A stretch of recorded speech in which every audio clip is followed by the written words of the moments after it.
கேள்வி நேரம் நிகழ்ச்சிக்காக உங்கள் அனைவரையும் அன்போடு வரவேற்கின்றேன். இன்றைய கேள்வி நேரம் நிகழ்ச்சியில் நம்ம என்ன தலைப்பில் வாதிக்கப் போகிறோம் என்பதை ஒரு படத்தொகுப்பை பார்த்த பிறகு நம்ம பயணிக்கலாம். ரேங்க் பட்டியல் தவிர்ப்பில் மாணவர்களுக்கான நேரடி பலன் என்ன? மாணவர்களுக்கு இதுவரை கிடைத்து வந்த குறைந்தபட்ச அங்கீகார வாய்ப்பும் போய்விட்டதா? நாங்கள் தான் முதலிடம் என்று சொல்லி செய்யப்பட்ட கல்வி வர்த்தகத்துக்கு முற்றுப்புள்ளியா? இனி பள்ளி தேர்வை விட நுழைவுத் தேர்வுக்கே முக்கியத்துவம் தரப்படும் என்ற அச்சம் சரியா? சீர்திருத்தத்தை நோக்கி நகர்கிறதா தமிழக கல்வி திட்டம்? இன்னும் பல கேள்விகளோடு இன்றைய கேள்வி நேரம் பயணிக்கிறது.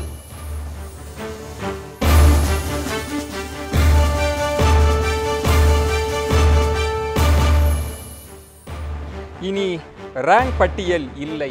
இது கல்வியல் தளத்தில் முற்போக்கு முயற்சியா அல்லது ஒரு மேம்போக்கான நடவடிக்கையா என்கிற தலைப்பில் தான் நம்ம வாதிக்க இருக்கிறோம். நான் கருத்துரையாளர்களை உங்களுக்கு அறிமுகம் செய்து கொடுக்கிறேன். கல்வியாளர் திரு மோகன் அவர்கள் வணக்கம். கல்வியாளர் திரு ராமசுப்ரமணியன் அவர்கள் வணக்கம். முதலிடம் பெற்ற மாணவி ஆர்த்தி அவர்கள் வணக்கம். இது மட்டுமல்லாமல் நம்மோடு எழுத்தாளர் திரு ரவிக்குமார் அவர்களும் இணைய இருக்கிறார். அவரையும் வரவேற்கிறேன்.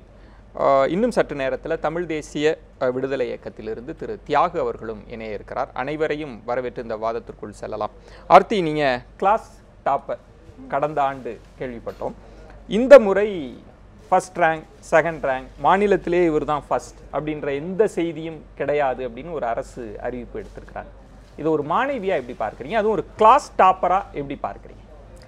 கிளாஸ் டாப்பராக பார்த்தீங்கன்னா, இப்போ அதிகமாக படிக்கிற பசங்களுக்கு ஒரு ஆசை இருக்கும். இந்த மாதிரி அதிக மார்க் எடுக்கிறப்ப ஒரு மீடியாவில் பேசுறது, அவங்க அப்பா அம்மாவுக்கு ஒரு புகழ்ச்சியை தரது அவங்களுக்கு ரொம்ப ஆசை. இந்த மாதிரி நிறையா நியூஸ் பேப்பரில் வரத்துக்கான ஆசை, மீடியாவில் வரத்துக்கு, டிவியில் பேட்டி கொடுக்கறது, இந்த மாதிரிலாம் நிறைய மார்க் வாங்கணும். முதலிடம் என்பதே மீடியாவுக்கு பேட்டி கொடுக்கறது தானே, அந்த ஆசை தான் போயிடுச்சுன்னு வருத்தமா? இல்லை, அப்படி இல்லை. நிறைய பேர் நம்மளை பாராட்டுவாங்க. நம்ம எவ்வளோ கஷ்டப்பட்டு படிக்கிறோன்றது அந்த மீடியாவில் போய் அவங்க ஃபஸ்ட்டாக நிற்கும் போது, இத்தனை மாணவர்கள் மத்தியில் அவங்க ஃபஸ்ட்டாக நிற்கும் போது அவங்களுக்கு ஒரு பெருமை தானே, அந்த மாதிரி எதிர்பார்க்குறாங்க. ஆனால் இப்போ பார்த்தீங்கன்னா ஆவரேஜ் பசங்க அவங்கெல்லாம் ரொம்ப பாதிக்கப்பட்டாங்க. முன்னாடி ரேங்க் சிஸ்டம் இல்லாததுனால ரொம்ப பாதிக்கப்பட்டாங்க. எப்படின்னா, இப்போ ஒரு பொண்ணு 998 மார்க் வாங்கியிருக்கு. அந்த பொண்ணு 2 மார்க்கில் 1000 மார்க் தொட முடியலையே அப்படின்னு சொல்லிட்டதுனால அந்த பொண்ணு தற்கொலை பண்ணிக்கிச்சு. இந்த மாதிரி சிஸ்டம், இந்த மாதிரி தற்கொலையெல்லாம் இப்போ இந்த ரேங்கிங் சிஸ்டம்னால குறையிறது. எப்படி குறையும்? திரும்பவும் அதே 998 தான் இருக்க போகுது. 1000க்கு 2 மார்க் குறைச்சலா தான் இருக்க போகுது. அதனால எப்படி அவங்க அதே மதிப்பெண் தானே? இப்போ எப்படி வச்சிருக்காங்கன்னா, இப்போ 1125 மார்க்லேருந்து 1150 மார்க்னா டி கிரேடு, அந்த மாதிரிலாம் இந்த குறிப்பிட்ட மார்க் இதுக்குள்ள டி கிரேடு அப்படின்னு சொல்லியிருக்காங்க இல்லையா? இப்போ அந்த பொண்ணு கம்மியா இருந்தாலும் நான் இந்த கிரேடுன்னு சொல்லிட்டு அவங்களுக்கு மார்க் தெரிய போறது இல்லை. இப்போ நான் இப்படி வருகிறேனே, ஒரு மாணவியா பதில் சொல்லுங்க. உங்க ஃப்ரெண்டும் இருக்காங்க, நீங்களும் இருக்கிறீங்க. நீங்க 1100 மார்க் வாங்கியிருக்கிறீங்க. உங்களுக்கும் ஏ கிரேடு, 900 மார்க் வாங்கின பொண்ணும் ஏ கிரேடு, நம்ம 2 பேரும் ஏ கிரேடு தான் அப்படின்னு சொன்னால் உங்களுக்கு எப்படி இருக்கும்? கொஞ்சம் கஷ்டமாக தான் இருக்கும். ஆனால் அவளை கம்பேர் பண்ணி பார்க்கும்போது எனக்கு நான் இவ்வளோ மார்க் வாங்கி எனக்கு இந்த கிரேடு தான் கிடச்சிருக்கு, அவளுக்கும் அந்த கிரேடு தான் கிடச்சிருக்கு, நான் அதுக்கு கம்மியாகவே வாங்கியிருக்கலாமே அப்படின்னு எனக்கு நினைக்க தோணும் தான். இருந்தாலும் மற்ற பசங்களை அது இன்னும் பெரிய மன உளைச்சலை தராதா? நம்ம இவ்வளவு தூரம் கஷ்டப்பட்டு படிச்சு 1100, ஏன்னா இதற்கு முன்பு ஒரு மதிப்பெண் கூட ஒரு முதல் இடத்துக்கு முக்கியத்துவம் வாங்கினாங்க. 98 99 99 100 தான் அங்கே ரோல் பண்ணிச்சு. இல்லை, இப்போ 1100க்கும் ஒரே ரேங்க் தான், ஒரே கிரேடு தான், 999க்கும் ஒரே கிரேடு தான்றப்ப அது எப்படி பார்ப்பீங்க? அதுவும் மன உளைச்சல் தானே. அப்போ நான் உங்களுக்கு ஒரு ஆப்ஷன் வைக்கிறேன். 2 மன உளைச்சல். ரேங்க் பட்டியல் போடுறதுனால மன உளைச்சல், ரேங்க் பட்டியலை வேண்டான்னு சொல்றதுனால ஒரு மன உளைச்சல். நீங்க எதை சூஸ் பண்றீங்க? ரேங்க் சிஸ்டம் போடுறது தான் எனக்கு என்னமோ பெட்டர்னு தோணுது. ஏன்னா பசங்க தற்கொலை உயிர் தானே முக்கியம். ஃபர்ஸ்ட் மன உளைச்சல் ஒரு 1 வீக் இருக்கும், அதுக்கப்புறம் காலேஜ் போயிட்டா சரியாயிடும். அவங்க ஸ்டேட் ஃபர்ஸ்ட் வாங்குறாங்க அந்த மாதிரி சொன்னா அவங்களுக்கு இந்த மாதிரி மீடியால வரல அப்படின்றது ஒரு இது ஒரு 1 வீக் 1 மந்த் அப்படி இருக்கும். அவங்களுக்கு அவ்வளோதான் இருக்கும். ஆனா இவங்க ஒரு உயிர் போகுது இல்ல. சரி, நம்ம தொடர்ந்து பேசலாம். எழுத்தாளர் திரு ரவிக்குமார் அவர்களிடம்தான். இந்த முடிவை நீங்க எப்படி பார்க்குறீங்க? ஏன்னா ஒரு தரப்பில் பலரும் இதை வரவேற்கிறாங்க, ஆனால் மற்றொரு தரப்பு இது வந்து மேம்போக்கான நடவடிக்கை அப்படின்னு பார்க்குறாங்க. திரு ரவிக்குமார்.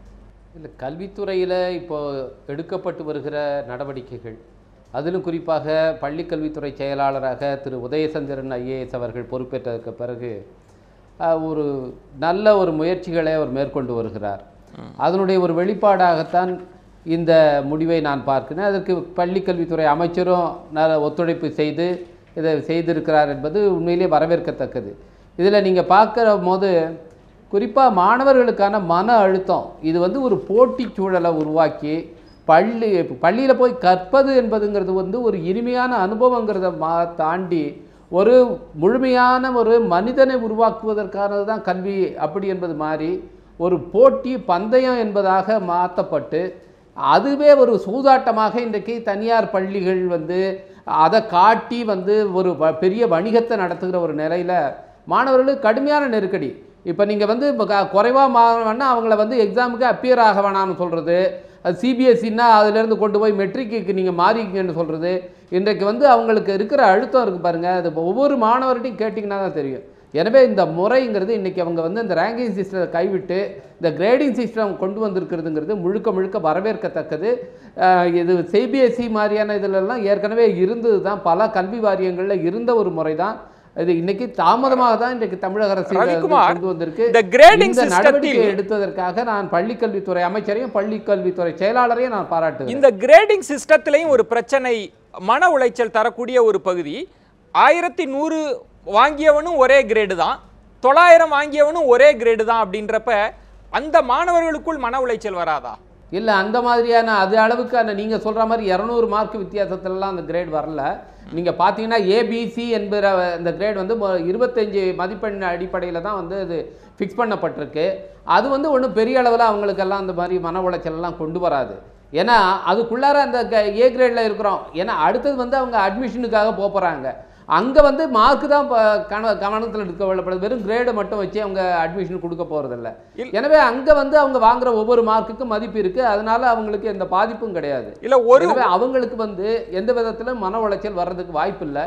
இந்த போட்டி சூழலை வந்து இது பெரிய அளவில் குறைக்கும். இது உங்களுடைய கருத்தின்படி போட்டி சூழல் இதனால் குறையும் அப்படின்றப்போ இந்த மாநிலத்திலேயே முதல் மதிப்பெண், இரண்டாவது மதிப்பெண் என்பது ஒரு 3 மாணவர்களோடு இருக்கிறது. அதை சில பள்ளிகள் கோரலாம், எங்கள் பள்ளியில் படித்தவர் தான் இந்த ஸ்டேட் ஃபர்ஸ்ட் வாங்கினவர்னு. இதை தாண்டி ஒட்டுமொத்த தமிழ் மாணவர்களுக்கும் இதை பொருத்தி பார்த்து தான் நான் கேட்கிறேன். நம்ம ஒன்றும் மதிப்பெண்ணை விட்டுட்டு வெளியில் போகலை. ஒரு மதிப்பெண் மாறுகிற போது கிரேடு மாறக்கூடிய சூழலும் இருக்குது. அங்கேயும் இந்த மன உளைச்சல் இருக்காதா?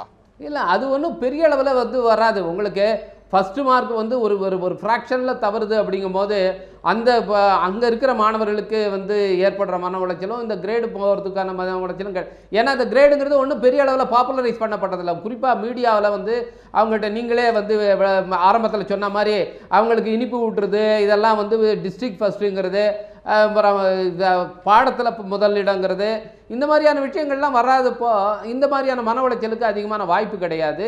இந்த குறிப்பாக இதில் நம்ம பார்க்க வேண்டியதுங்கிறது இந்த ஒரு போட்டிங்கிறது வந்து மாணவர்கள்ட்ட ஒரு ஆரோக்கியமான போட்டிங்கிறது வேணும். ஆனால் இது ஒரு வணிக போட்டியாக இன்றைக்கு பள்ளிகளால் வந்து திணிக்கப்படுது மாணவர்கள் மேலே.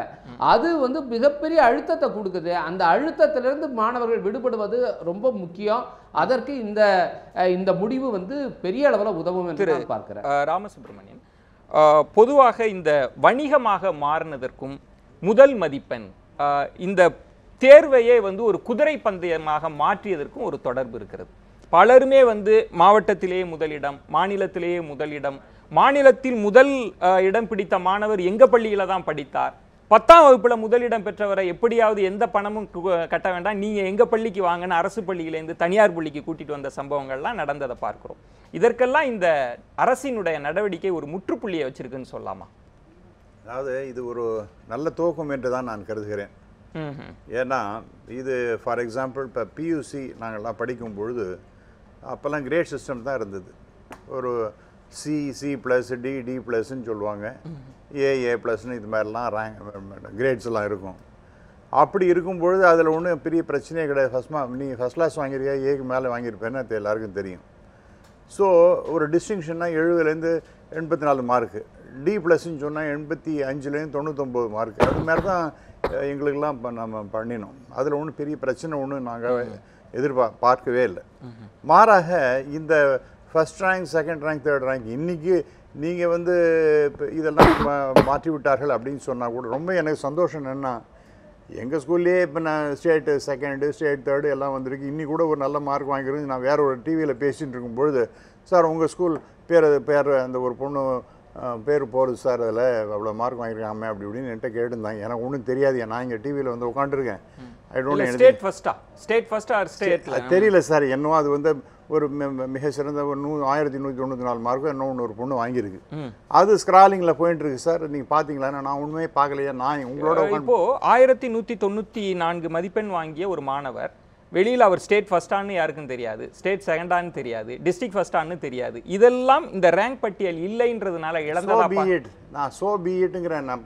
நான் தான் சொல்கிறேன் ஸ்டேட் செகண்ட்லாம் எனக்கு கூட என்ன பண்ணுவாங்கன்னா, ஐயோ இந்த டிவிக்காரங்கள்லாம் அந்த ஸ்கூலில் போய் நின்றுட்டு ஒரே பிரமாதமாக ஒரே சத்தம் போட்டு அவங்க சத்தம் போட வெடிக்க. இன்றைக்கு எனக்கு போன வருஷம் ஒரு அநியாயம் நடந்தது. என்னென்னா, ஒரு டிவியில் பேச விரும்பவில்லை, மணி 10க்கு தான் ரிசல்ட் அனௌன்ஸ் பண்ண போகிறாங்க.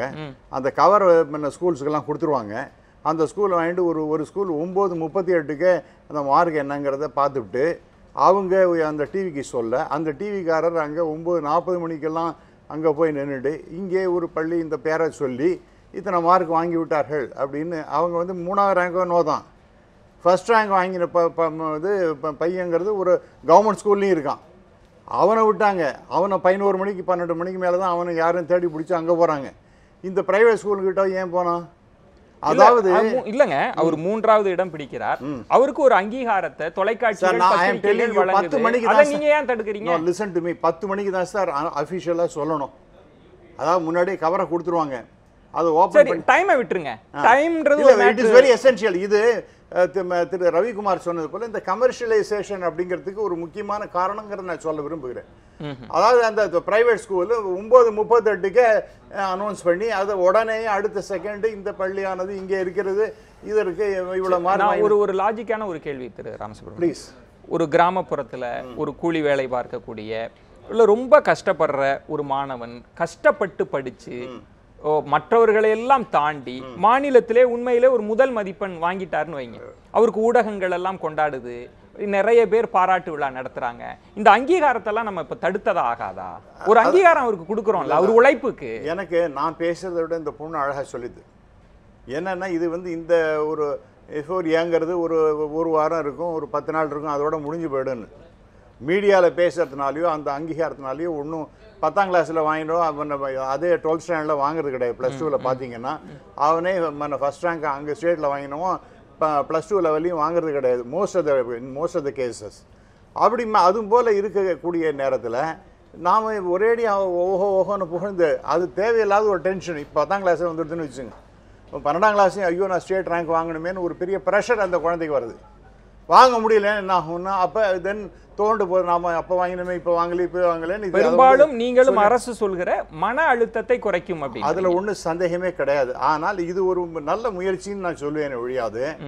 இன்னைக்கு இப்போ எவ்வளோ ரேங்க்னு பார்த்தீங்கன்னா நம்ம அடுத்தடுத்து நம்ம பேசுவோம்.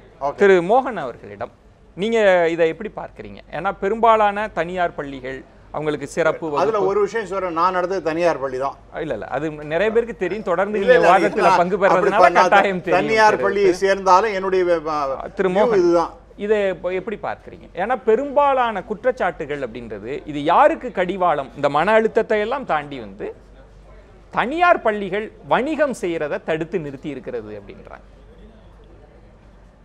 குறிப்பாக தனியார் பள்ளிகள் மேலே ஒரு தொடர்ந்து எல்லா தொலைக்காட்சியும் நாங்கள் ஏதோ குற்றவாளியும் போல தான் சித்தரிக்கப்படுறாங்க.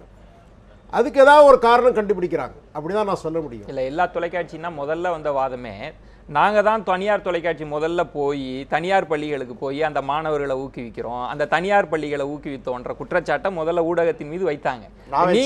நீங்க என்ன சொல்றீங்கன்னா ஊடகங்கள்லாம் சேர்ந்து தனியார் பள்ளிகளை வெறுத்து அப்படிலாம் ஒன்றும் இல்லை, ஊடகத்தை விட்டுடுவோம், நம்ம நேரடியாக கேள்வி நேரடியான பதில் என்னன்னு சொன்னால், இதில் வந்து ஐயா சொன்ன மாதிரி சில பள்ளிகள் தவறான ஒரு நடவடிக்கைனால எல்லாருக்கும் எங்கள் மேலே குற்றம் வருது. ஆனால் எத்தனையோ தனியார் பள்ளிகள் தன்னலமற்ற சேவை செய்து கொண்டு தான் இருக்கிறாங்க. சரி, அதை வந்து உங்க மாதிரி தொலைக்காட்சி நிறைய பாராட்டுறாங்க. சரி, ஆனால் இந்த மன உளைச்சலை பொறுத்த வரைக்கும் அந்த குழந்தை சொன்ன மாதிரி போட்டின்னு வரும்பொழுது குழந்தைகளுக்கு வந்து நிச்சயமாக இருக்கும். ஆனால் அதையும் மீறி நம்முடைய அரசாங்கம் எடுத்துக்கூடிய முயற்சி மாணவர்களிடத்தில் இதை பாசிட்டிவாக கொடுக்கணும். இதை வந்து பலவிதமான குழந்தை சொன்ன மாதிரி ஏதோ சில பேர் தவறான ஒரு முடிவு, தற்கொலையோ இல்லை ஏதோ இழந்து விட்டது போல ஒரு சூழ்நிலை ஏற்படுவதை இந்த முறையானது தவிர்த்திருக்கிறது. அது மட்டும் இல்லை, மாணவர்கள் இடத்துல ஒரு பாசிட்டிவான ஒரு சாதகமான ஒரு போக்கை நம்ம உருவாக்குவதற்கு நிச்சயமாக பயன்படும். நீங்க வரவேற்கிறீங்க? நிச்சயமா வரவேற்கிறேன். அதை தாண்டி இந்த இடத்துல நீங்க கருத்து மாறுபடுறீங்க.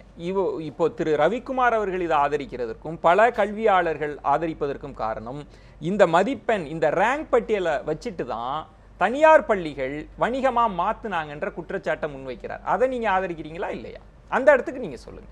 குறிப்பாக தனியார் பள்ளி அதான் சொல்ல கல்வி கொள்ளை வணிகமயமாக்குதல் அப்படி என்பது இப்போ இல்லை. வெள்ளக்காரங்காலத்திலேருந்து வந்து தனியார் பள்ளிகள் ஆரம்பிச்சு மெக்காலே சிஸ்டம் வந்த பிறகு தனியார் பள்ளிகள் ஆரம்பித்த பிறகு தொடர்ந்து அதான் நான் ஆரம்பத்தில் சொன்ன மாதிரி நாங்கள் சில பள்ளிகள் தவறு செய்வதனால தனியார் பள்ளிகள் மொத்தமே செய்வது போல சித்தரிக்கப்படுகிறது. ஆனால் நிச்சயமாக வந்து வணிகமய பண்ணுவதற்காக அதை தவறாக பயன்படுத்தினால் அது கண்டிக்கப்பட வேண்டியதுதான். அது தனியாராக இருக்கட்டும் இல்லை யாராக இருக்கட்டும். அது ஒரு மாணவர்கள் மத்தியில் ஒரு உற்சாகத்தை, குழந்தை சொன்ன மாதிரி மாணவ மனத்தில் ஒரு உற்சாகம் கொடுப்பது நிச்சயமாக தேவை. நீங்கள் சொன்ன மாதிரி ஒரு தான் நல்லா படித்த உதாரணம் சச்சின் டெண்டுல்கர் 100 ரன் எடுத்தாருன்னா பாராட்டும் போது அவருக்கும் பெருமை, நம்ம நாட்டுக்கும் பெருமை, சொல்லக்கூடிய அவருக்கும் பெருமை இதில். ஆனால் கல்வி என்பது எங்கே மாறுதுன்னு சொன்னால் அதிகமான மாணவ சமுதாயமானது பலவிதமான every action there is a reaction சொல்றது போல இதில் ஆக்ஷனை விட ரியாக்ஷன் நிறைய பேருக்கு பாதிப்பதுனால இந்த மாற்று தேவை மாணவருடைய சமுதாயத்தை காப்பாற்றுவதற்காக. இதுல நம்ம இன்னும் சொல்ல போனா அடுத்த முறை பார்த்தீங்கன்னா இதுல கூட தனியார் பள்ளிகள் கமர்ஷியல் ஆக்குன்னு எங்களை திட்டத்து கூட வாய்ப்பு இருக்கு. சரி, நம்ம பேசுவோம். திரு ரவிக்குமார், மன அழுத்தத்தை குறைக்கும் இந்த நடவடிக்கை அப்படின்ற இடத்தோடு மட்டும் இதை பார்க்கணுமா? ஆனால் மன அழுத்தத்தை தாண்டி மாணவர்களுக்கான உளவியல் சிக்கலை தாண்டி இந்த தனியார் பள்ளிகள் புற்றீசல் போல் வந்து வணிகமாக, இன்னும் சொல்லணும்னா கட்டணை கொள்ளை நடத்திய பள்ளிகளுக்கு வைக்கப்பட்ட ஒரு ஒரு ஒரு ஒரு ஒரு ஒரு ஒரு சங்கிலியை போட்டிருக்கிறாங்க அப்படின்னு பார்ப்பதா? இல்லை, அதுவும் ஒரு முக்கியமான அம்சம்தான். ஏன்னா அதுதான் நான் வந்து பேசும்போது குறிப்பிட்டேன். இல்லை, இன்றைக்கி பல பள்ளிகள் என்ன பண்ணுறாங்கன்னா தாங்கள் 100% வெற்றி பெறணும், 100% வாங்கிட்டோம், பாஸ் பண்ணிட்டோம் அப்படின்னு காட்டுவதற்காக கொஞ்சம் அவங்களுக்கு சந்தேகமாக இருக்கிற ஸ்டூடெண்ட்ஸை வந்து முதல் வகுப்புலேயே வந்து டீடைன் பண்ணுறாங்க. இல்லைன்னா நீங்கள் வந்து டிசி வாங்கிட்டு வேறு ஸ்கூலுக்கு போயிடுங்க அப்படி என்று பல தனியார் பள்ளிகளில் நிர்பந்தம் பண்ணுறாங்க பிள்ளைகளை. இன்னும் சில இடங்களில் சிபிஎஸ்சியில் இருக்கிற பிள்ளைகளை மெட்ரிக்கு போயிடுங்க, இது உங்களால் பாஸ் பண்ண முடியாது என்று அவர்களை மாற்றுறாங்க. இதெல்லாமே அந்த பிள்ளைகளுக்கு வந்து பெரிய அளவில் மன அழுத்தத்தை கொடுக்குது. இதுக்கு காரணம் என்னென்னா முழுக்க இதை காட்டி தான் அவங்க பிராண்ட் பண்ணி தான் அவங்களுடைய வணிகமே நடக்குது. இது வந்து முழுக்க கல்வி சூழலை கெடுக்குது.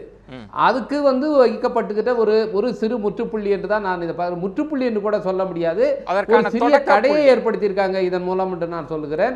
இதற்கு மேலேயும் இன்னும் சில நடவடிக்கைகள் எடுக்கப்படணும். ஆமாம், தொடக்கப்புள்ளின்னு வேணால் சொல்லலாம். இன்னும் பல நடவடிக்கைகள் எடுக்கப்படணும். குறிப்பாக இன்றைக்கு தனியார் பள்ளிகளில் இந்த தேர்ச்சி சதவீதத்தை காட்டுவதற்காக 10ஆம் வகுப்பு பாடத்தை 9ஆம் வகுப்புலேயே நடத்த ஆரம்பிக்கிறது. 12ஆம் வகுப்பு பாடத்தை 11ஆம் வகுப்புலேயே நடக்கிறது. 11ஆம் வகுப்பு பாடத்தை நடத்துறதே இல்லை. அதே மாதிரி 9ஆம் வகுப்பு பாடத்தை முதல் 1 மாதம் 2 மாதத்துலேயே முடிச்சிடுறது. இது வந்து பெரும்பாலான 90 விழுக்காடு தனியார் பள்ளிகளில் இதுதான் நடைமுறை. இந்த வியாதி வந்து இன்றைக்கு அரசு பள்ளிகள்லையும் பல பள்ளிகளை தொற்றி இருக்கு. இது இந்த மாணவர்கள் நாளைக்கு போகும்போது நீட் போன்ற நுழைவுத் தேர்வுகளை பார்க்கும்போது, தகுதி தேர்வுகளுக்கு போகும்போது அது ஒரு பெரிய அளவில் அவங்கள பாதிக்குது. இது எல்லாமே வணிகத்தை அடிப்படையாக கொண்டது தான். இது எல்லாமே தனியார் பள்ளிகளுடைய வணிக நோக்கத்தை அடிப்படையாக கொண்டது தான். எனவே இது வந்து ஒரு நீங்க சொன்னது போல ஒரு தொடக்க புள்ளி. இனி தொடர்ச்சியாக இது மாதிரியான நடவடிக்கைகள் எடுக்கப்படணும். மற்றொரு சிறப்பு விருந்தினர் திரு தியாகு அவர்கள், தமிழ் தேசிய விடுதலை இயக்கத்திலிருந்து. வணக்கம் திரு தியாகு. தொடர்ச்சியாக தமிழ் சூழல்ல வந்து ஒரு 10-15 ஆண்டுகளாக கல்வி வணிகமயமாகிவிட்டது, மதிப்பெண்ணை நோக்கி மாணவர்களை திசை திருப்பி விட்டோம் அப்படின்ற குற்றச்சாட்டை கல்வியல் தளத்தில் வைத்து கொண்டிருந்த காலத்தில் அரசு ஒரு அறிவிப்பு, இனி ரேங்க் பட்டியல் இல்லை அப்படின்ற அறிவிப்பை எப்படி பார்க்குறீங்க? நான் தாய்த்தமிழ் கல்வி பணி சார்பில் பேசுகிறேன். ஒரு 23 ஆண்டுகளுக்கு முன்னர் முதலாக தாய் தமிழ் கல்வி பணி என்ற ஒரு கல்வி இயக்கத்தையும் அதனுடைய முதல் ஆக்க முயற்சியாக அம்பத்தூர் பள்ளியும் தொடங்கிய போதே இந்த ரேங்க்குங்கிறத ஒழிச்சிட்டோம் நாங்கள். இப்போ இல்லை, தாய் தமிழ் பள்ளிகள் எதுலேயும் இந்த ரேங்க் போடுறது கிடையாது. நாங்கள் பெரிய கல்வியாளர்கள் அல்ல, கல்வி பணியாளர்கள் தான். ஆனால் எங்களுக்கு அனுபவத்திலிருந்து என்ன தெரிஞ்சுன்னா, எதெல்லாம் மற்ற பள்ளிகளுக்கு மாற்றாக இருக்கணும், என்ன புதுசாக வரணுங்கிறதுல முக்கியமான ஒன்றாக இதை கருதணும். இது பெற்றோரிடமிருந்து இந்த கேள்வி எழுந்துச்சு. அப்போ நாங்கள் என்ன கேட்டோன்னா, உங்கள் குழந்தை நல்லா படிக்குதா, நல்லா எழுதுதா, இதெல்லாம் தெரிஞ்சுக்க விரும்புகிறீங்களா? அடுத்த குழந்தைய விட நல்லா எழுதுதா இல்லையான்னு தெரிஞ்சுக்க விரும்புகிறீங்களா? உங்கள் குழந்தை நல்லா எழுதுதா இல்லையான்னு தெரிஞ்சுங்க. எல்லா குழந்தைகளும், ஒரு வகுப்பில் 25 குழந்தைகளுமே ரொம்ப திறமையான குழந்தைகளாக இருந்தால் கூட ஃபஸ்ட் ரேங்க்னு ஒன்றும் லாஸ்ட் ரேங்க்னு இன்னொன்று இருந்தே தீரும். ஃபஸ்ட் ரேங்க் வாங்குகிற குழந்தையினுடைய மனமகிழ்ச்சியை நீங்கள் முக்கியமாக கருதுறீங்க. லாஸ்ட் ரேங்க் வாங்குகிற குழந்தையினுடைய மனச்சோர்வு எப்படிப்பட்டதாக இருக்கும்? இல்லை, லாஸ்ட் ரேங்க் வாங்கக்கூடிய பையன் தன் தகுதியை தகுதிப்படுத்துவதற்கு, தன்னை தயார்படுத்துவதற்கான ஒரு நிலை வேண்டாம். அவனுக்கு மனம் பாதிக்கும்ன்றதுக்காக அதை அப்படியே புல்லுகளை அப்படி இல்லை. நம்ம இன்னைக்கு ஒரு கல்வியாளர் சாசி ராஜகோபால் சொல்லியிருக்கிறார், இந்த மதிப்பெண் என்பது மதிப்பெண் அளிக்கக்கூடிய ஆசிரியருடைய மனநிலை, சூழல். ஒரே தாளை இன்னைக்கு திருத்தும் போது ஒன்றாகவும் நாளைக்கு இன்னொன்றாகவும், ஒரு ஆசிரியர் திருத்தும் போது ஒன்றாகவும் இன்னொருத்தர் திருத்தும் போது இன்னொன்றாகவும், இவ்வளவு மாறுபாடுகளுக்கு உட்பட்டது. இதை போய் ஒருத்தருடைய திறமைக்கான அளவுகோலாக வைத்துக்கொள்ள வேண்டிய அவசியம் இல்லை, அல்லது ஒற்றை அளவுகோலாக வைத்துக்கொள்ள வேண்டிய தேவையில்லை. இப்போ நாங்கள் மதிப்பெண்கள் என்ற முறையை அடியோடு நீக்கல. ஆனால் என்ன செஞ்சுருக்கிறோம்னா, பாதி மட்டும்தான் தேர்வு மதிப்பெண்கள்லாம். பாதி என்பது ஆண்டு முழுவதிலும் மற்ற பல காரணிகள், வகுப்பில் இருக்கிற திறன், புரிதல் திறன், தூய்மை, பொது அறிவு, அதனுடைய ஒழுக்கம், கட்டுப்பாடு, எத்தனையோ செய்திகள், இதெல்லாம் சேர்த்து தான் அந்த முழுமையானதை ஆக்குறோம். அப்படி செய்யும்போது இந்த ரேங்கிங் என்பது முதலாவது தீமை என்பது குழந்தைகளுக்கு இடையில் ஒரு கூட்டுறவு, கூட்டு முயற்சி, குழுமுறை கல்வி என்பதற்கு மாறாக போட்டி போட்டுக்கொண்டு போட்டா போட்டி என்ற ஒரு மனநிலையை வளர்க்கிறது. இந்த போட்டா போட்டி தான் பின்னால லாபத்திற்காக என்ன வேண்டுமானாலும் செய்கிறாங்க மனநிலைக்கான அடிப்படை ஒரு குழந்தையிடம் அப்போதே உருவாக்கப்பட்டது. இப்போ வருங்காலத்தில் சமூகத்தை பற்றி கவலைப்படாத, தன்னுடைய வளர்ச்சி, தன்னுடைய சேமிப்பு, தன்னுடைய செல்வம், தன்னுடைய பெருமை, தன்னுடைய மமதை, இதை பற்றி மட்டுமே கவலைப்படக்கூடிய மனநிலை இந்த ரேங்க்லேருந்து ஆரம்பமாகுது. அதனால அது அடியோடு கூடாது. இதான் மிக முக்கியமான காரணம். மற்றதெல்லாம் இரண்டாவது நிலைப்பட்ட காரணங்கள் தான். நம்ம தொடர்ந்து பேசலாம். ஆர்த்தி அவர்களிடம், இந்த போட்டி மதிப்பெண் என்பது ஒரு போட்டியை உருவாக்குவது, அது மாணவர்களுக்கு மத்தியில் இன்னொரு போட்டி, அவனை எதிரியாக பார்க்கிற ஒரு மனநிலையை வடிவமைப்பது என்பது வேறு. அதுவே போட்டி ஒரு ஆரோக்கியமாக மாறி, நான் உன்னை விட அதிகமாக மார்க் வாங்குறேன், இன்னும் படிக்கிறேன்ற உழைப்பை மாற்றுகிற ரெண்டு பார்வை இருக்கு. நீங்க இதுல எது சரியாக உங்களை மாத்துச்சுன்னு நினைக்கிறீங்க? இந்த போட்டி உங்களை அதிக மதிப்பெண் எடுக்க வைத்ததா, அல்லது மாணவர்களுக்கு மத்தியில் இருக்கக்கூடிய இணக்கமான சூழலை, உங்க சக தோழியையே எதிரியாக பார்க்க வைத்ததா? இந்த ரேங்கிங் சிஸ்டம் என்னோட ஃப்ரெண்ட்ஸ் மத்தியில் என்னை எதிரியாக தான் பார்க்க வச்சது. எப்படின்னா, இப்போ எனக்கு ஒரு விஷயம் தெரியுது, நான் அதை என் ஃப்ரெண்டுக்கிட்ட சொல்லணும்னு நினைக்க மாட்டேன் இந்த ரேங்கிங் சிஸ்டம் வரும்போது. ஏன்னா நான் மார்க் எடுக்கணும்ல, அந்த மாதிரி. இப்போ என் ஃப்ரெண்டுமே சரி, அவங்க ஏதாவது ஒன்று புதுசாக படிக்கிறாங்க, அது எனக்கு தெரிய வரலன்னு சொன்னால் அவங்க என்கிட்ட சொல்ல மாட்டாங்க. ஏன்னா ஃபஸ்ட்டு நான் வரணும். அது ஒரு ஹெல்த்தி காம்படிஷனாக இருக்காது எப்பயுமே. ஆரோக்கியமான சூழலை கொண்டு வரல அப்படின்றது தான் ஆர்த்தி அவர்களுடைய பார்வையாக இருக்கிறது. ஆனால் இந்த மதிப்பெண்ணை நம்ம முற்றாக விட்டுட்டோமா? நம்முடைய கல்வி சூழல்ல இனி மதிப்பெண்ணிற்கான இடம் என்னவாக இருக்கிறது அப்படின்ற ஒரு விஷயத்தை பேச வேண்டியிருக்கிறது. நாளையே அரசுகள் அறிவிக்காமல் இருக்கலாம், ஆனால் பள்ளிகள் அறிவிக்காமல் இருப்பார்களா? எங்க பள்ளியில படித்த மாணவர்கள்ல முதலிடத்தை இவர்கள் பெற்றார்கள், இவ்வளவு மதிப்பெண்ணை நாங்கள் பெற்றிருக்கிறோம். பள்ளிகளுக்கு இடையே இருக்கக்கூடிய வணிக போட்டியில அவர்கள் போட்டா போட்டி போட்டுக்காம இருப்பாங்க அப்படின்லாம் நம்ம சொல்லிட முடியுமா? அந்த சூழலையும் நம்ம விவாதிக்க வேண்டியிருக்கிறது. தொடர்ந்து பேசலாம் ஒரு சிறிய விளம்பர இடைவேளைக்கு பிறகு. பொறுத்து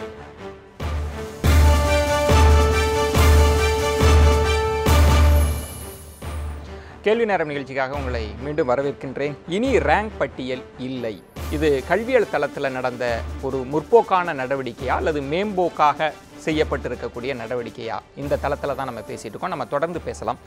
திரு ராம் சுப்ரமணியன், இப்போ மதிப்பெண்ணை நம்ம விட்டாச்சு, ரேங்க் பட்டியல் இல்லை, அதனால மற்ற தனியார் பள்ளிகளோ மற்ற பள்ளிகளோ வந்து இனி இதெல்லாம் செய்யவே மாட்டாங்க அப்படின்னு சொல்லிட முடியுமா? அது குத்தவராதான்? நோ அதெல்லாம் ஒன்றும் ஆகாது சார். இன்றைக்கி ரேங்க்கு கவர்மெண்ட் சொல்ல, இன்றைக்கி நீங்கள் டிவியில் இவங்க அவங்க வாங்கினாங்க, ஃபஸ்ட் மார்க் வாங்கினாங்க நீங்கள் சொல்ல, நாளைக்கு பேப்பர்லேயும் அது வரப்போகிறது இல்லை. ஆனால் இன்றைக்கி மார்க் என்ன, இப்போ ரேங்க்குன்னு நாங்கள் போட்டால் இன்றைக்கி என்ன அப்படின்னு பார்த்தீங்கன்னா A grade, B grade, C கிரேடுன்னு போட்டிருக்காங்க. அதில் மார்க் என்னென்னா 1180.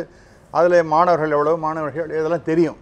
இப்போ ஒரு ஸ்கூல்லையும் அந்தந்த பொண்ணுக்கு பையனுக்கு நீ எவ்வளோ மார்க் வாங்கியிருக்கான்னு தெரியுமா தெரியாதா? அது தெரியும். ஆக நாளை கண்டுபிடிச்சிடலாம். நாளைக்கு இல்லை சார், நான் இன்றைக்கே சொல்கிறேன், நான் சொல்கிறேன் சார். இன்றைக்கி நான் காலம்பரம் ஒரு டிவியில் பேசிட்டு இருக்கேன் சார். உங்கள் ஸ்கூல் ஒரு பொண்ணு இன்றைக்கி ஸ்வேதாங்கிற பொண்ணு இவ்வளோ மார்க் வாங்கியிருக்காங்க, ஸ்க்ராலில் போயிட்டு இருக்கேன் சார். எனக்கு தெரியாது சார், நான் இங்கே வந்து உட்காந்துருக்கேன், எனக்கு எப்படி சார் தெரியும்? அப்போ அரசு எடுத்த நடவடிக்கை மேம்போக்கா? இல்லை அது நீங்கள் ரொம்ப நல்லா ஸ்மெல் பண்ணுவீங்கன்றேன். டிவிக்காரங்க எங்கே மார்க்கு யார் என்ன பண்ணிட்டு இருக்காங்கங்கிறத அவங்க they are able to identify. ஒன்று.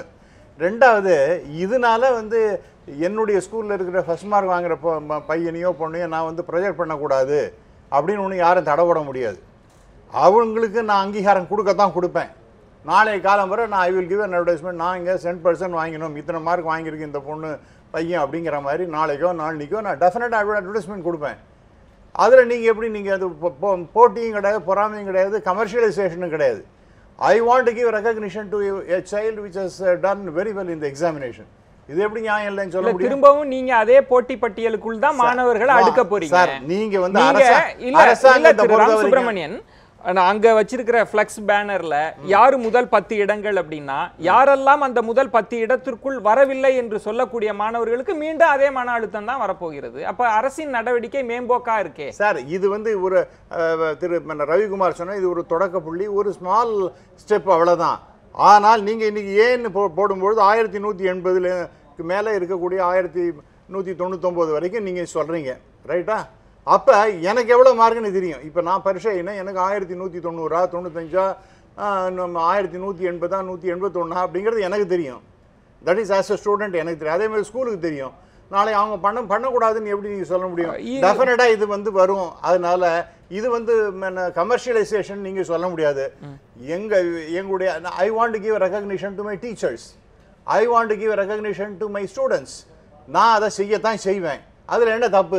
அதை செய்வது அல்ல, அதோட சேர்ந்து வணிகமாக மாறுகிறது. வணிகமா மாறுறது இல்ல சார். நீங்க அதை ஏற்றுக்கொள்ளாம கூட நல்ல ஒரு காரியம் செஞ்சீங்கன்னா mister Vijayan you have done a great job அப்படி நான் வந்து அப்ரிஷியேட் பண்ணேன்னா அது கமர்ஷியலைசேஷன் ஆயிடுமா சார்? அப்போ இந்த இரண்டாவது கேள்விதான் திரு தியாகு. குறைந்தபட்ச அங்கீகாரம் பள்ளிகளுக்கு கிடைச்சது, பள்ளிகளில் பணியாற்றிய ஆசிரியர்களுக்கு கிடைத்தது, உழைத்து படித்து மதிப்பெண் பெற்ற மாணவர்களுக்கு கிடைத்தது. இப்போ இது எல்லாமே போயிடுச்சு.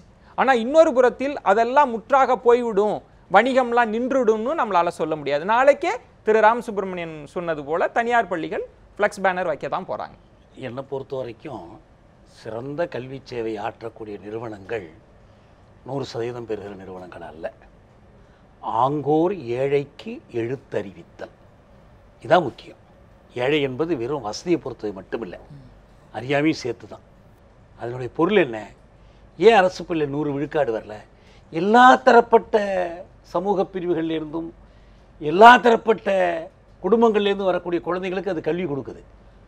நீங்கள் சேர்க்கும் போதே தரம் பிரித்து ஏற்கனவே ரொம்ப உயர்ந்த நிலையில் இருக்கக்கூடிய சில பள்ளிகளில் தாய் தந்தை பட்டதாரியாக இருக்கிறாங்களான்னு பார்க்குறவங்க, இல்லை 2 பேரில் ஒருத்தர் பட்டதாரியாக இருக்கிறாங்கன்னு பார்க்குறவங்க, பள்ளியில் நடத்துகிற பாடத்தெல்லாம் வீட்டிலையெல்லாம் சொல்லிக் கொடுக்குறதுக்கு ஏற்பாடு இருக்கான்னு பார்க்குறவங்க, டியூஷன் வச்சு படிக்கிறதுக்கு வசதி உள்ளான்னு பார்க்குறவங்க, இவங்களை மட்டுமே மாணவர்களாக எடுத்து நீங்கள் 100% காட்டுறதுல என்ன பெருமை இருக்குது? அதே ஒரு அரசு பள்ளி, இப்போ அம்பத்தூரில் காமராஜ் பெண்கள் மேல்நிலைப் பள்ளி, நான் அதில் பெற்றோராசிரியர் கழக தலைவராக இருந்தேன், நீண்ட காலம் இருந்திருக்கிறேன், என் பொண்ணு அங்கே படித்ததுனால. இப்போ அந்த பள்ளியில் எடுத்துக்கிட்டு அவங்க ஒரு 80 விழுக்காடு அடைந்தால் இந்த 100ஐ விட அது பெருமை. ஏன்? எல்லா தரப்பட்ட குழந்தைங்களுக்கு அவங்க பாடம் சொல்லி கொடுக்குறாங்க. அந்த முறை தான் இங்கே இன்றியமையாததை தவிர இந்த 100 விழுக்காடு பிரச்சனைலாம் ஒன்றுமே கிடையாது. இன்னும் சொல்ல போனால் அதை வைத்துக்கொண்டு ஒன்றும் செய்ய முடியாது. இங்கே ரொம்ப முக்கியமாக நான் கருதுறது என்னென்னா, குழந்தைகளுக்குள் போட்டியை உருவாக்கி அந்த குழந்தைகளை குதிரை பந்தயத்திற்கு ஆயத்தப்படுத்தப்படுகிற குதிரைகளைப் போல ஆயத்தப்படுத்துறாங்க. இல்ல இப்போ அரசு மட்டும்தான் இதை செய்ய போறது இல்ல, இது நான் சொல்றது இது பெற்றோர்ல இருந்து வருது இந்த பிரச்சனை. இல்ல இப்போ திருத்தியாக நான் கேட்பது, அரசு இந்த நடவடிக்கை எடுத்திருக்கிறது, அரசு அறிவிப்பு இல்ல, தொலைக்காட்சிகள் அவங்கள பின்தொடரல, நாளைக்கு பத்திரிகை செய்திகள்ல அவங்க வரப்போறது இல்லையே தவிர இந்த போட்டியை பள்ளிகள் செய்யத்தான் போறாங்க. பள்ளிகளுக்கு இடையான போட்டியும் நடக்கத்தான். பள்ளிகள் இதை செய்வாங்க செய்ய மாட்டாங்கிறது சமூக விழிப்பை கொடுத்துருக்கு. பெற்றோரிடமிருந்து இந்த கோரிக்கை வருவதில்லை, பெற்றோருக்கு தேவையில்லை, இந்த விட்டுருங்கன்னுட்டாங்கன்னா, இன்னும் சொல்ல போனா இப்போ சமச்சீர் கல்வி வந்துச்சு, அது ஒரு நல்ல சிறந்த கல்வி திட்டம், நல்ல பாடத்திட்டம் ஒப்பளவில் என்ற ஒரு நிலைப்பாடை பெற்றோர் எடுத்துட்டாங்கன்னா தனியார் பள்ளிகள் அதை வச்சுட்டு பாடம் நடத்துறதுல அவங்களுக்கு ஒன்றும் சிரமம் கிடையாது, அவங்க நடத்திட்டு போகிறாங்க. தனியாரா அரசா என்பதுக்கு வேறு காரணிகள் பல இது இருக்கு, கட்டணம் வாங்குறதோ மற்றதோ வேறு காரணிகள்லாம் இருக்கு. ஆனால் இதை பொறுத்த வரைக்கும் பெற்றோருக்கு வந்து இதில் ஒன்றும் நாட்டமில்லை. நான் ஒரு தாய் வந்து தன்னுடைய முகநூலில் அவங்களுக்கு மகனோட உட்காந்து பேசுறதுக்கு கூட நேரம் கிடையாது, இந்த முகநூலில் மகனுக்கு பதிவு போடுறாங்க, ஏய் ஞாபகம் வச்சுக்க உன் கிளாஸில் ஃபஸ்ட் ரேங்க் வரணும், அதை முடிச்சுட்டு நீ வேறு விளையாட்டுக்கெல்லாம் போ அப்படின்னு ஒரு முகநூலில் எழுதுறாங்க, மகனுக்கு எழுதுறாங்க, தூண்டுறாங்க, ஃபஸ்ட் ரேங்க் கிளாஸில் ஃபஸ்ட் ரேங்க். அந்த ஒரு தாயினுடைய பார்வையை இன்றைய அரசினுடைய இந்த நடவடிக்கை அதற்கு ஒரு முற்றுப்புள்ளி வைத்திருக்கிறது விரும்புறோம். இல்ல முற்றுப்புள்ளி வைக்குமான்னு நான் கேட்கிறேன், நான் அப்படி கேட்கிறேன், இந்த நடவடிக்கை முற்றுப்புள்ளி வைக்குமான்னு. அதுக்கு வந்து அவங்க இதனுடைய நியாயத்தையும் இதனுடைய அறிவுபூர்வமான பகுத்தறிவு கோத்தை இது எவ்வளவு ரேஷனல் எவ்வளவு சரியானதுங்கிறதையும் அவங்க உணரணும். ஏன்னா கல்வி என்பதே நான் மீண்டும் மீண்டும் சொல்றேன், வெறும் அறிவு புகட்டுவது அல்ல, அறம் புகட்டுவது கல்வி, சமூக உணர்வை வளர்ப்பது கல்வி, தன் சக மனிதனை தன்னை போல் ஒத்தது அறிவான் உயிர் வாழ்வான் பாருங்க வள்ளுவர். அந்த உணர்வு ஒப்புரவு உணர்வை வளர்ப்பதற்கு கல்வி பயன்படலைன்னா கல்வி என்பது படித்த குற்றவாளிகளை உருவாக்கிவிடும். மோகன், தனியார் பள்ளிகள் எல்லாருமே கொள்ளையடிக்கிறார்கள் என்கிற வாதத்தை நம்ம முன்வைக்கல, ஆனால் அப்படி நடந்தது, இதை வணிகப்படுத்தினாங்க, ஒரு கோழி பண்ணையை போல உருவாக்குனாங்க, இந்த பாருங்க ஸ்டேட் ஃபர்ஸ்ட் எங்க ஸ்கூல்னு தான் சொல்லி மறு ஆண்டே கட்டணத்தை அதிகப்படுத்தினாங்கன்ற குற்றச்சாட்டெல்லாம் இருக்கு. நம்ம ஒட்டுமொத்தமாக தனியார் பள்ளிகள் முழுவதுக்கும் வைக்கல. இப்ப இந்த அரசினுடைய நடவடிக்கை அந்த பள்ளிகளுக்கெல்லாம் அடித்த ஒரு அபாய மணின்னு சொல்லலாமா? அது இனி நடக்காதுன்ற உத்தரவாதம். அபாய மணின்றதை விட ஒரு புதிய கண்ணோட்டம் பள்ளி தாளர்களுக்கும் வர வேண்டும். இல்ல வர வேண்டும் என்பது லட்சியவாதம். இந்த நடவடிக்கை மூலம் வருமா? முற்றுப்புள்ளியெல்லாம் நிச்சயமா வரும். இந்த வருஷம் அடுத்த வருஷம் நிச்சயமா வரும். ஐயா சொன்னது போல பள்ளிகள் அந்தந்த பள்ளிகளில் நடத்தக்கூடிய ஆசிரியர்களுக்கு அங்கீகாரம் கொடுத்தாலும் கூட இந்த போட்டி வராமல் இருப்பதற்கு ஐயா சொன்னது போல விளம்பரப்படுத்துவது கூடாது. இன்னைக்கு பள்ளிகளுக்குள்ள என்னன்னா அவங்கள உற்சாகப்படுத்துங்க, ஒரு மேடையில் வச்சு ஒரு பிரேயர்லையோ ஒரு பெற்றோர் வரவழைத்து எல்லாரும் இந்த பள்ளிகளில் சிறப்பாக செய்கிறதோ சொல்கிறது தவறு இல்லை. ஆனால் சமுதாயத்தில் மாணவர் சொன்னது போல தன்னை எந்த அளவுக்கு முக்கியத்துவம் படுத்தக்கூடிய ஒரு மாணவனை அது தவறாக கூட போகுது. அதனால் என்ன பொறுத்த வரைக்கும் விளம்பரப்படுத்துவது ஒரு பத்திரிகையிலோ இல்லை ஒரு பொது இடங்கள்லையோ குறைக்கப்பட வேண்டும். இன்னும் சொல்லப்போனால் இல்லாமல் இருந்தாலும் கூட நல்லது தான் என்ன பொறுத்த வரைக்கும். தனியார் பள்ளிகள் செய்யக்கூடிய சேவை அந்தந்த பகுதிகளில் அத்தனை பெற்றோருக்கு தெளிவுபடுத்துவதற்காக இன்றைய அறிவிப்பு பலரால் பாராட்டப்படுகிறது. இது ஒரு சிறந்த ஒரு முன் நகர்வு, தொடக்க புள்ளின்னு பார்க்கிறாங்கல்ல, அது எங்கு இந்த பலன் எப்படி இருக்குன்றது தான் என் கேள்வி. நாளைக்கு இந்த கோழிப்பண்ணையை போல நடத்தியவர்கள், முதல் மதிப்பெண்ணை நோக்கி எல்லோரையும் திருப்பியவர்கள், ஏன் ஒரு பெற்றோர்களுக்கே ஒரு அழுத்தம் தந்த பள்ளிகள் எல்லாம் இனி இல்லை, இது ரேங்க் சிஸ்டத்துக்கு இனி இல்லை அப்படின்ற இடத்துக்கு வந்துருவாங்க, கிரேட் சிஸ்டம் தான் இனி இந்த அழுத்தத்தை தர வேண்டான்ற இடத்துக்கு வருவாங்களான்றது நிச்சயமா வருவாங்க. பெற்றோர்களும் மாறிக்கொண்டிருக்கிறார்கள்.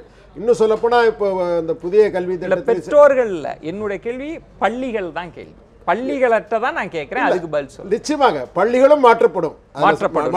எனக்கு ஒரே ஒரு பாயிண்ட் தான் சார், இதுல எப்ப மாற்றம் வரும் என்றால் இன்னைக்கு மாதிரி அடுத்த வருஷம் 1180 190 மார்க்கை போட்டுட்டு அரசாங்கம் ஏபிசிடின்னு கிரேடு கொடுத்தனால வராது. மாறாக முன்னாடி இருந்த மாதிரி A+B B+D சொல்லிட்டு இந்த ரேஞ்சு கொடுக்குறாங்க பாருங்க. இன்னைக்கு 1180 1199 வரைக்கும் அவனுக்கு அந்த பையனுக்கோ பொண்ணுக்கோ எவ்வளோ மார்க்குன்னு தெரியாது, இந்த ரேஞ்சில் இருக்குன்னு அந்த மாதிரி கிரேடையே மார்க் ஷீட்லேயே கொடுத்தாங்கன்னா அது நீங்கள் கேட்ட கேள்விக்கு சால்வ் பண்ணும். அதை விட்டுட்டு இது இப்போ தொடக்கம், அதனால தான் ஆரம்பத்தில் தொடக்கம்னு சொன்னேன். ஆனால் நீங்கள் அந்த இப்போ 1100 1100 வரைக்கும் இ அப்படின்னு கொடுக்குறாங்க. இப்போ இந்த ரேஞ்சில் தான் ஏதோ இருக்குன்னு நம்ம எடுத்துக்கலாம். அந்த மாதிரி நீங்கள் கிரேட் இது அந்த மாதிரி ஒரு ஏபிசிடின்னு கொடுத்தாச்சுன்னா அப்போ வேணால் பண்ண முடியாது. இந்த வருஷம் நடக்கும். ஆனால் இதை அடுத்த ஸ்டேஜுக்கு கவர்மெண்ட் கொண்டு போகணும், நகர்த்தணும். திரு ரவிக்குமார், பள்ளி தேர்வு இப்போ நீட் போன்ற தகுதி தேர்வுகள் எல்லாம் வந்துவிட்டன. பல நிறுவனங்களுக்கு தனியாக தேர்வுகள் நடத்தப்படுகிறது. இப்போ எனக்கு +2ல் வாங்கக்கூடிய மதிப்பெண் முக்கியம் இல்லை, எனக்கு அதனால ஒரு பெரிய அங்கீகாரம் இல்லை என்றால் என்னுடைய முழு கவனமும் நுழைவுத் தேர்வுக்கு தன்னை தகுதிப்படுத்துவதற்கு மாணவர்கள் போயிட்டாங்கன்னா பள்ளிக்கூடம் என்கிற ஒரு நிறுவனம் அதற்குள் பயிற்றுவிக்கப்படுகிற அத்தனையும் பாழாகி போயிடுமோ? இது இன்னொரு அபாயத்தை ஏற்படுத்தி விடாதா? நான் ரொம்ப துலக்கமாக சொல்லணும்னா பள்ளி தேர்வை விட நுழைவுத் தேர்வுக்கே முக்கியத்துவத்தை தர பெற்றோர்கள் மாணவர்கள் தயாராகிட மாட்டாங்களா? இல்லை, அந்த ஆபத்து ஏற்கனவே வந்து விட்டது. இப்போ நீட்டு வந்ததுக்கு பிறகு நீட்டுக்கு முன்னே ஐஐடி என்ட்ரன்ஸ் எக்ஸாமுக்கு தயார்படுத்துறதுக்குன்னு தனியார் நிறுவனங்கள் இருக்காங்க. அவங்க என்ன பண்ணுறாங்கன்னா தனியார் பள்ளிகளில் அவங்களோட ஒரு ஒப்பந்தம் போட்டுக்கிட்டு அவங்கள்ட்ட ஒரு விழுக்காடு பணம் வசூல் பண்ணிக்கிட்டு இவங்க பேரலாக கிளாஸ் நடத்துகிறாங்க. ஒரு தனியார் பள்ளியில் காலையில் ரெகுலர் ஸ்ட்ரீமில் கிளாஸ் நடக்குது, ஆஃப்டர்நூனில் பார்த்தீங்கன்னா இந்த மாதிரி வேறு ஒரு நிறுவன ஏஜென்சி அவங்க வகுப்பு எடுக்கிறாங்க. அதுக்கு தனியாக கட்டணம் வசூலிக்கப்படுகிறது. ஒரே ஸ்கூலில் ரெண்டு ஸ்ட்ரீம் அங்கே கோச்சிங் நடந்துக்கிட்டு இருக்கு. இது ஏற்கனவே நடக்குது. ஐஐடி நீட்டு என்று நுழைவுத் தேர்வுக்காக தயார் பண்ணுறோன்னு சொல்லிட்டு இதில் பார்த்தீங்கன்னா பல கோடி ரூபாய் புழங்குது. இது ஏற்கனவே வந்துவிட்டது. ஆனால் அதுக்கும் இந்த ரேங்கிங் சிஸ்டத்துக்கும் சம்பந்தம் கிடையாது. இப்போ திரு ராமசுப்ரமணியம் அவர்கள் சொன்னது போல் இது ஒரு துவக்கம்தான். இதில் நம்ம இதை எப்படி இன்னும் ரேஷனைஸ் பண்ணணும்னா நம்முடைய தேர்வு முறையை பற்றி நாம் மறுபரிசீலனை செய்யணும். ஏற்கனவே சிபிஎஸ்சிலலாம் பார்த்தீங்கன்னா கிரேடிங் சிஸ்டம் தான் இருந்தது. தேர்வு முறையிலேயே அவங்க தொடர்ச்சியாக பொது தேர்வுங்கிறத கடைசியாக ஃபைனல் எக்ஸாமுங்கிறது ஒன்று வைக்காமல் தொடர்ச்சியாக கிரேடை உருவாக்கி அதுலேருந்து அவங்க ஃபைனல் ரிசல்ட்டை கொடுத்துட்டு இருந்தாங்க. இப்போ தான் பார்த்திங்கன்னா சென்ட்ரல் கவர்மெண்ட் திரும்பவும் 10ஆம் வகுப்புக்கு பொது தேர்வுங்கிற மாதிரி இப்போ புதுசாக இந்த கல்வியாண்டிலேருந்து அவங்க புகுத்துறாங்க. அது சரியானது அல்ல. அதுக்கு உண்மையிலேயே அது கண்டிக்கத்தக்கது. அந்த முறைக்கு அவங்க மாறக்கூடாது. மற்றவர்களும் கூட இந்த கிரேடிங் சிஸ்டத்தை நோக்கி போகணும். அது திரு ராமசுப்ரமணியம் சொன்னது போல் மதிப்பள்ளியே அதை இப்போ அங்கே அது கொடுக்கும் போதே அந்த மார்க் ஷீட் கொடுக்கும் போதே அந்த கிரேடை குறிப்பிட்டு கொடுக்க வேண்டிய ஒரு அடுத்த நிலைக்கு போகணும். அது மட்டும் இல்லாமல் இப்போ இந்த தடவை என்ன பண்ணியிருக்காங்கன்னா 100% தேர்ச்சி பெற்ற பள்ளிகள்னு ஒரு பட்டியலை அறிவிச்சிருக்காங்க. அரசே தனியார் பள்ளிகள் அரசு பள்ளிகள் அப்படின்னு. அதில் ஒரு போட்டி வருது. உதாரணத்துக்கு இப்போ இருக்கிற பள்ளிகளில் பார்த்திங்கன்னா அரசு பள்ளிகள் 11% தான் 100% வெற்றி பெற்ற பள்ளிகளாக இருக்குது. ஆனால் அதே தனியார் பள்ளிகளில் ஏராளமாக இருக்குது. இது ஒப்பிட்டு பார்க்கும்போது அரசு குறைவா இருக்கு அப்படிங்கிற மாதிரியான 4% நான் கரெக்ட் பண்றேன். 6732 ஸ்கூல்ல 292 ஸ்கூல்ஸ் தான் வாங்கியிருக்காங்க. அப்படின்னா நீங்க பர்சன்டேஜ் போட்டு பாருங்க. நீங்க சொன்ன 11% இல்ல அரசு பள்ளிகள். ஆமா, அரசு பள்ளிகள் சொன்னது அங்கு படித்த மாணவர்கள் அவங்களுடைய எல்லா காரணிகளை கொண்டும் அரசு பள்ளிகள் சொன்ன கருத்தை நான் தப்புன்னு சொல்ல. அது 11% சொன்னாரு. சரி சரி திரு ரவிக்குமார். இல்ல நான் சொல்றேன். அவர் சொல்றது 11% டோட்டல் ஸ்கூல்ல. நான் சொல்றது 100% வாங்கின ஸ்கூல்ல 11% அரசு பள்ளி. அதை நான் சொல்றேன். அந்த ஷேர் பாத்தீங்கன்னா அப்படி வரும். ஸோ இந்த மாதிரி இந்த 100% அறிவிப்பையும் கூட நம்ம அரசு தவிர்க்கலாம் என்பது என்னுடைய ஒரு ஆலோசனை.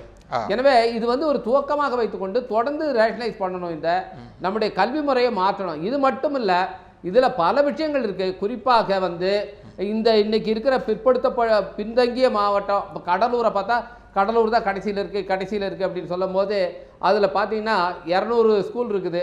200 ஸ்கூலில் 19 ஸ்கூல் தான் 100% தேர்ச்சி பெற்றிருக்கு. அதில் 96 ஸ்கூல் 200 ஸ்கூலில் 96 ஸ்கூல் அரசு பள்ளிகள். ஏன் தேர்ச்சி சதவீதம் குறைஞ்சிருக்குன்னா அரசு பள்ளிகளோட தேர்ச்சி சதவீதம் ரொம்ப குறைஞ்சிருக்கு, 78% தான். அதனால் பொது மொத்தத்தில் அந்த மாவட்டத்துடைய பெர்ஃபார்மன்ஸே குறைக்குது. எனவே இது மாதிரியான விஷயங்களை கவனத்தில் எடுத்துக்கிட்டு அரசு கூடுதலாக அதற்கு கவனம் செலுத்தி அதையெல்லாம் மேம்படுத்துவதற்கான முயற்சிகளை மேற்கொள்ளணும்.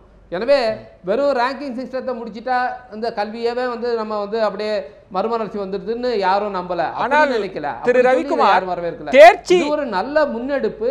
எனவே அடுத்தடுத்து வந்து செய்வாங்கங்கிற ஒரு நம்பிக்கை. தேர்ச்சி சதவீதத்தையும் நம்ம சொல்லலை அப்படின்னா எங்கு வந்து பலவீனமாக பள்ளிகள் இருக்கிறார்கள், ஆசிரியரினுடைய திறனை எங்கு மேம்படுத்தணுன்றதெல்லாம் இந்த தேர்ச்சி சதவீதம் தானே ரொம்ப முக்கிய பங்காற்றும். அதை தெரியப்படுத்தி தானே ஆகணும். இல்லை அது அந்த டேட்டாவை பார்த்தாவே தெரியும். நீங்கள் எவ்வளோ ஸ்டூடெண்ட்ஸ் அப்பியர் ஆகிறாங்க, எவ்வளோ பாஸ் பண்ணுறாங்க, அதை பார்த்தாவே நமக்கு வந்து தெரியும். நிச்சயமாக வந்து டேட்டா வந்து முழுக்க இருக்குது. ஒவ்வொரு ஸ்கூலுக்கும் கொடுக்கப்படுது. அதுவும் ஸ்கூல் வைஸ் பெர்ஃபார்மன்ஸ் வந்து இந்த தடவை கொடுத்துருக்காங்க. அந்த டேட்டா பகிரங்கப்படுத்தணுமா வேண்டாமா? அதெல்லாம் பார்க்கும்போது உடனடியாகவே அதை வந்து ரெக்டிஃபை பண்றதுக்கு அந்த டேட்டா பகிரங்கப்படுத்தப்பட வேண்டுமா? அந்த டேட்டா பகிரங்கப்படுத்தணும். அது அவங்க ஓப்பனா போடலாம். ஆனா இது மாதிரி அது பகிரங்கப்படுத்தணும், நிச்சயமாக பகிரங்கப்படுத்தணும். ஆனால் இதை வந்து நீங்கள் சம்மரைஸ் பண்ணி இவ்வளவு பேர் 100% அப்படின்னு கொடுக்கும்போது திரும்பவும் இந்த ரேங்கிங் மாதிரியான ஒரு விஷயம் வந்துடக்கூடாது என்பதற்காக நான் அதை சொல்கிறேன். இந்த டேட்டா வந்து எல்லாத்துலேயுமே ஓப்பன் சோர்ஸாக வந்து வச்சு பகிரங்கப்படுத்தும் போது தான் சரி இதற்கான வந்து ரெக்டிஃபிகேஷனுக்கான நடவடிக்கைகள் எடுக்கப்படும். அந்த விதத்தில் இது வந்து சரியானது. எனவே இது வந்து ஒரு நல்ல ஒரு நம்பிக்கையை கொடுத்திருக்கிறது, நல்ல துவக்கத்தை ஏற்படுத்தி இருக்கிறது. அந்த விதத்தில் நான் இதை வரவேற்கிறேன். ஆர்த்தி, திடீரென்று அரசு இந்த அறிவிப்பாணையை அறிவிச்சிட்டாங்க. வந்து ஒரு நாம் மாநிலத்திலே முதல் மதிப்பெண் பெறணுன்ற கனவுகளோடு மாணவர்கள் படிச்சுட்டு இருந்திருக்கலாம். ஆனால் திடீரென்ற ஒரு அறிவிப்பு வந்துருச்சு இல்லை, ஒரு மாணவியா இதை எப்படி பார்க்குறீங்க? இது திடீர்னு அறிவிச்சது வந்து தப்பு தான் என்னை பொறுத்த வரைக்கும். இது வந்து இந்த அகாடமி இது இந்த இயர் ஸ்டார்ட் பண்ணுறதுக்கு முன்னாடியே சொல்லியிருக்கணும். அவங்க அரசு வந்து இந்த மாதிரி அனௌன்ஸ் பண்ணியிருந்தாங்கன்னா ஸ்டூடெண்ட்ஸ் மத்தியில் வந்து ப்ரெஷர் வந்து கம்மியாக இருந்திருக்கும். அவங்க வந்து இப்போ திடீர்னு வரக்குள்ள ரொம்ப மன உளைச்சலுக்கு ஆளாக்கப்படுறாங்க பசங்கள்லாம். தொடர்ச்சியாக மன உளைச்சல்ன்றதை தாண்டி இன்னொரு கேள்வியுமே கேட்குறேன். இப்போ வந்து பெற்றோர்கள், ஆசிரியர்கள், பள்ளிகள் ஒரு விதமான அழுத்தத்தை மாணவர்களுக்கு தந்துட்டே இருக்கிறாங்கல்ல. இப்போ கிரேடிங் சிஸ்டம் தான். நீங்கள் என்ன மதிப்பெண் வாங்கியிருக்கிறீங்க, அவனோட நீ பக்கத்து வீட்டு பையனோட அதிக மதிப்பெண் வாங்கினியா, 2 மதிப்பெண் ஏன் குறைஞ்சன்ற கேள்விகள்லாம் இருக்க போகிறது இல்லை. இது ஒரு முழுமையான சுதந்திரத்தை உங்களுக்கு வழங்கிருச்சுன்னு சொல்லலாமா? எப்படி பார்க்குறீங்க? இல்லை இதை தாண்டியும் பள்ளிகள் உங்களுக்கு ஒரு அழுத்தத்தை தான் தருவாங்க, பெற்றோர்கள் எங்களுக்கு ஒரு விதமான அழுத்தத்தை தான் தருவாங்கன்னு பார்க்குறீங்க? அழுத்தம் ஒரு சைடு ப்ரெஷர் பண்ணுவாங்க தான். என்னை பொறுத்த வரைக்கும் ப்ரெஷர் பண்ணுவாங்க. எதுக்காக ப்ரெஷர் பண்ணுவாங்க அப்படின்னு சொன்னால், நம்மளோட ஸ்டூடெண்ட் வந்து ஒரு நல்ல பொசிஷனுக்கு போகணும், நம்மளோட பிள்ளை வந்து ஒரு நல்ல நிலைமைக்கு வரணும், நல்ல காலேஜில் படிக்கணும், நல்ல கோர்ஸ் படிக்கணும் அப்படின்ற ஒரு விஷயத்துக்காக தான் அவங்க வந்து ப்ரெஷர் பண்ணுவாங்க. மற்றபடி ஸ்டூடெண்ட்ஸ் மத்தியில் இப்போ என்னோட கொலீக்ஸ் கிட்ட வந்து நான் போய் இந்த மார்க்கு நான் தான் ஃபஸ்ட்டு வந்துட்டேன் அந்த மாதிரிலாம் வந்து சொல்லிட்டு இருக்க முடியாது. நான் இந்த கிரேடு, நீ அந்த கிரேடு அப்படின்னு சொல்லிட்டு ஈக்குவலாக ஆகிடும். ஆனால் பேரண்ட்ஸ் வந்து எப்பயுமே ப்ரெஷர் பண்ணிகிட்டே தான் இருப்பாங்க. ஏன்னா அவங்களுக்கு வந்து அவங்க புள்ள வந்து நல்ல பொசிஷனுக்கு வரும். இப்போ ஒரு பையன் இந்த ரேங்கிங் சிஸ்டம் இல்லை அப்படின்னு இந்த கிரேட் சிஸ்டம் வந்ததுனால தான் எல்லாருமே ஈக்குவலாக இது பண்ணப்படுறாங்க. இப்போ கிரேட் சிஸ்டம் வரல அப்படின்னு சொன்னால் இப்போதைக்கு தான் வந்து அவன் மீடியாவில் பிரபலமாவானே கண்டி அவன் வந்து படித்து ஏதோ ஒரு காலேஜில் ஏதோ ஒரு கோர்ஸ் நல்ல கோர்ஸ் எடுத்து படிக்கிறான், அவன் அப்புறம் ஷைன் ஆகலைன்னா. சரி, நான் இப்போ உங்கள்கிட்ட ஒரு இந்த ஆண்டு ஒரு மாநிலத்திலேயே முதல் மதிப்பெண் பெறணுன்ற ஒரு கனவுகளோடு இருக்கக்கூடிய மாணவன் இதை பார்த்து சோர்ந்து இருக்கிறான்னு வச்சுக்கோங்க. நீங்கள் ஒரு கிளாஸ் டாப்பராக அவனுக்கு நீங்கள் என்ன பதில் சொல்லுவீங்க, இல்லை அந்த பொண்ணுக்கு என்ன பதில் சொல்லுவீங்க?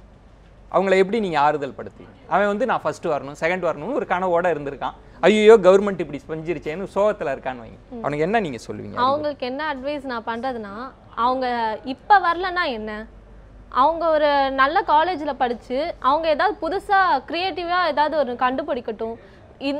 இந்த மார்க் விஷயத்தில் தான் மீடியாவுக்கு பிரபலமாகணும் அப்படின்றது கிடையாதுல்ல, எதில் வேணாலும் பிரபலமாகலாம். சரி, சீர்திருத்தத்தை நோக்கி நகர்கிறதா தமிழ் கல்வி திட்டம்ன்றது? இது ஒரு தொடக்க புள்ளிதான்றதை எல்லோருமே ஒத்துக்கொள்கிறார்கள். ஆனால் இதை தாண்டி கல்வியல் தளத்தில் செய்ய வேண்டியது நிறைய விஷயங்கள் இருக்கிறது. இந்த தமிழகத்தில் இப்போ எடுத்த நடவடிக்கைகள், 11ஆம் வகுப்பு வந்து பொது தேர்வு இருக்கணுன்ற நடவடிக்கை, இதையெல்லாம் எப்படி பார்க்கிறீர்கள், எப்படி மதிப்பிடுகிறீர்கள்? அடுத்து எதை நோக்கி நகரணும்னு நினைக்கிறீங்க? அதாவது தமிழகத்தை பொறுத்த வரைக்கும், இன்னும் இந்தியாவை பொறுத்த வரைக்கும் கல்வி அனைவருக்குமானது அல்ல என்ற ஒரு காலம் இருந்தது. அதற்கு எதிராகத்தான் என்னென்ப என எழுத்தென்ப இவை இரண்டும் கண்ணென்ப வாழும் உயிர்க்கு என்ற குரல் எழுப்பப்பட்டது.